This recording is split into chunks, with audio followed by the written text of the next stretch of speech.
férias. Levanta a mão se você concorda que elas mal começaram e nós já estamos cansadas.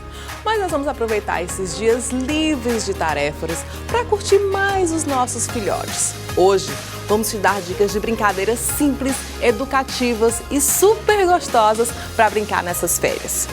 E mais, como fica a situação de filhos de pais separados se um dos dois quer viajar com a criança no mesmo período? Nos nossos estúdios, um advogado especialista em direito da família que pode ajudar a resolver essa questão sem estresse. Tem ainda o Papo Adoção e um relato de pós-parto emocionante. Fique aqui, o Papo Mãe já está no ar.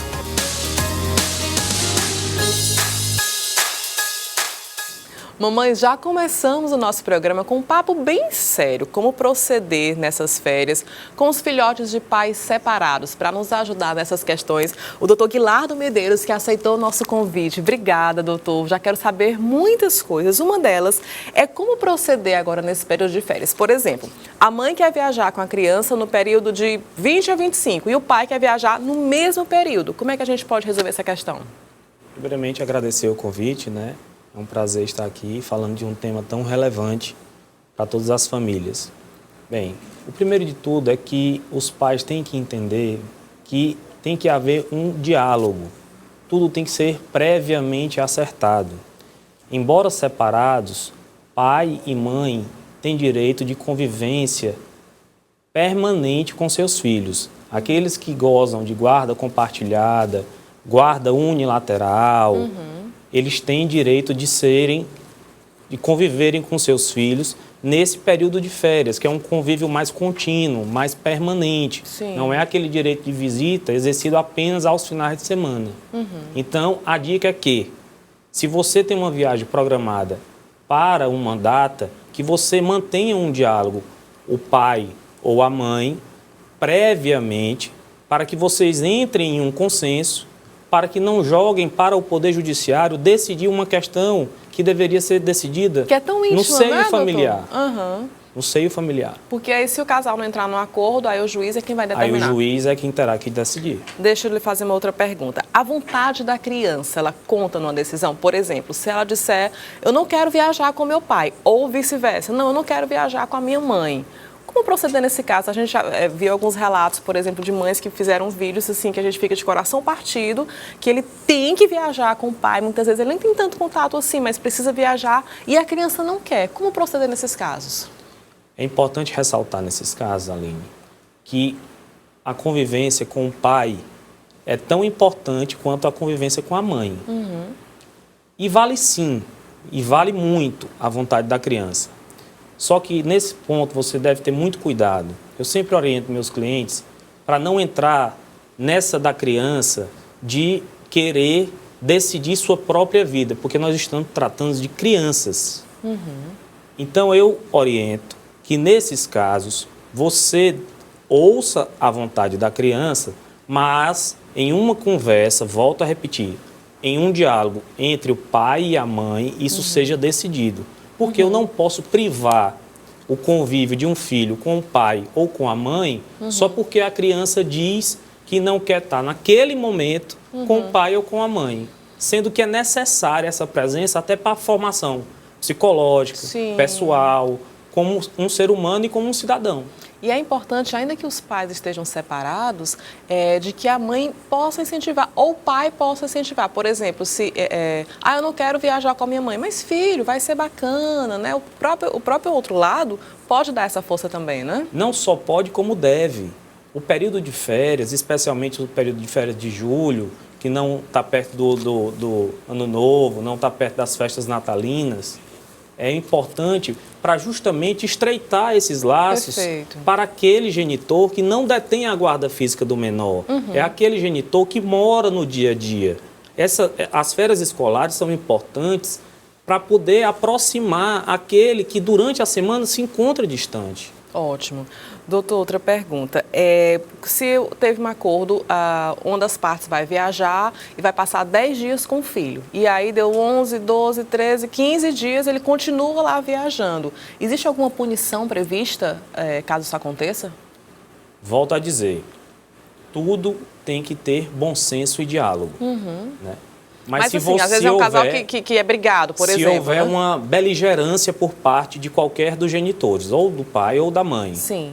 Havia um acerto prévio que dia 10 seria a data combinada de eu devolver o meu filho à mãe. Mas aí não foi acordado. E eu não dei notícia, não justifiquei, passou dia 10, passou dia 11, dia 12 e nada, e eu não sei o que está acontecendo, o que eu devo fazer.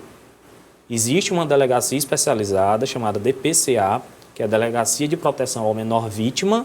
Você deve registrar um boletim de ocorrência e adotar as medidas necessárias para pedir a busca e a apreensão do menor, já que naquele período ele já deveria estar sob sua guarda. Entendido. Pensão alimentícia, como é que funciona? Um exemplo, o pai paga a pensão alimentícia para o filho, mas ele vai passar 15 dias de férias comigo, né? Ele deve pagar a pensão mesmo no mês de férias? A pensão alimentícia, ela não muda a sua relação em razão do período de férias. Ela é fixada com base nos parâmetros de necessidade dos menores ou do menor e na possibilidade daquele que vai pagar.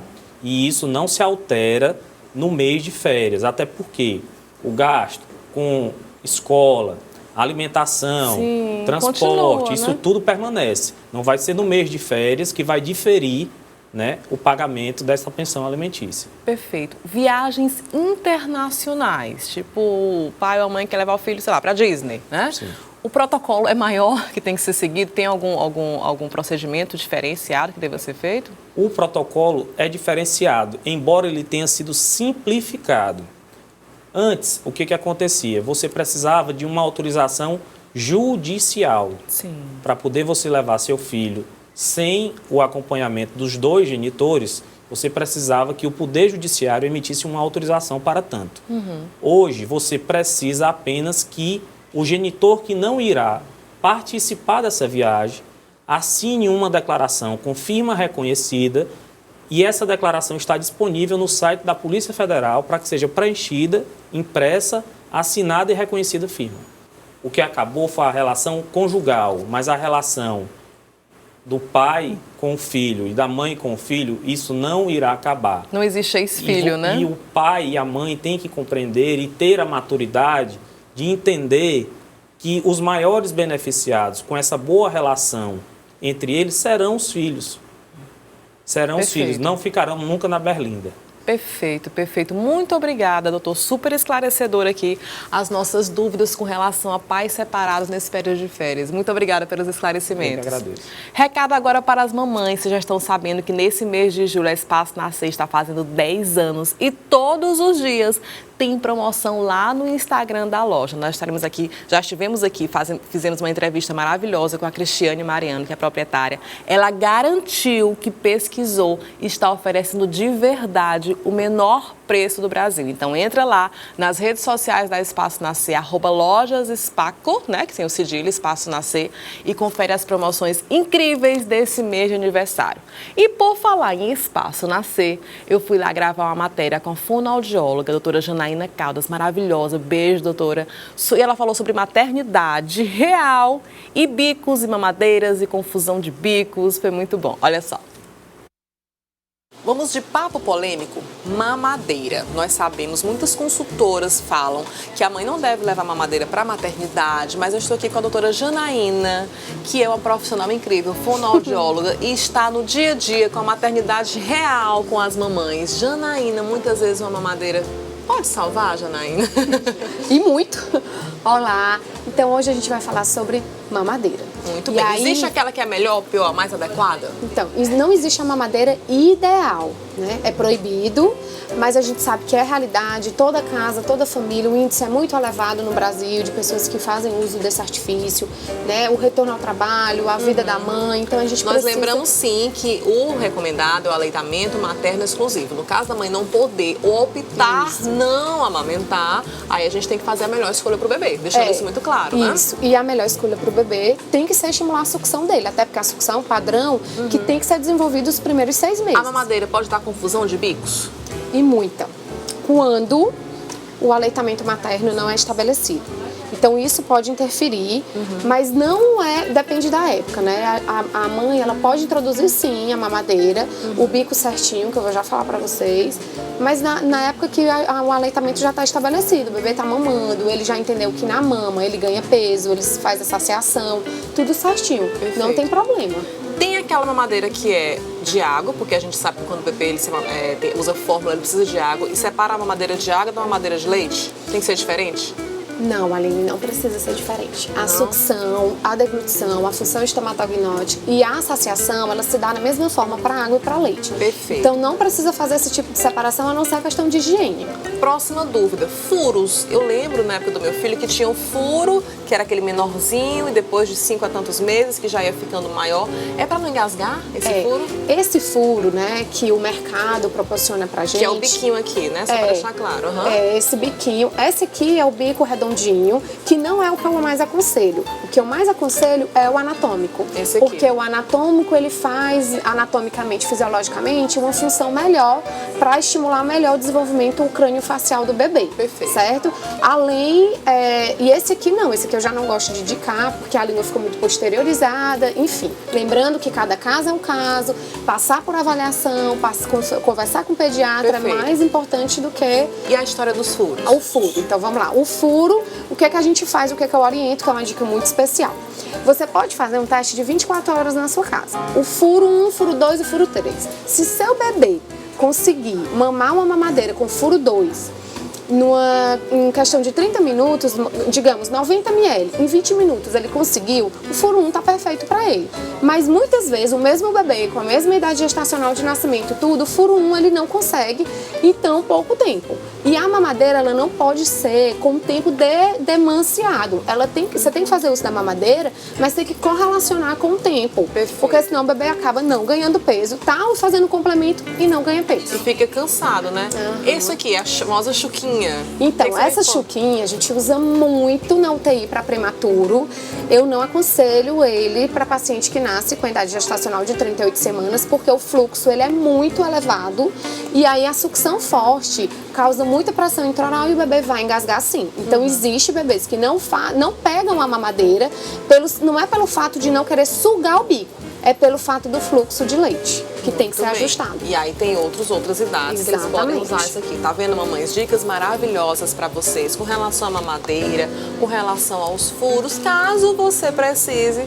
Tem salvação, não tem? Muita salvação. Muito bom, doutora Janaína. É claro que a gente sempre reforça que a amamentação exclusiva é indicada pelo Ministério da Saúde, exclusiva até os 6 meses. Porém, algumas mães têm dificuldade, não querem, não conseguem. E aí, se esse for o seu caso, você sabe que lá na Espaço Nascer tem toda essa variedade para você, tá bom? Daqui a pouco a gente volta para falar sobre brincadeiras interessantíssimas para fazer nessas férias. Até já!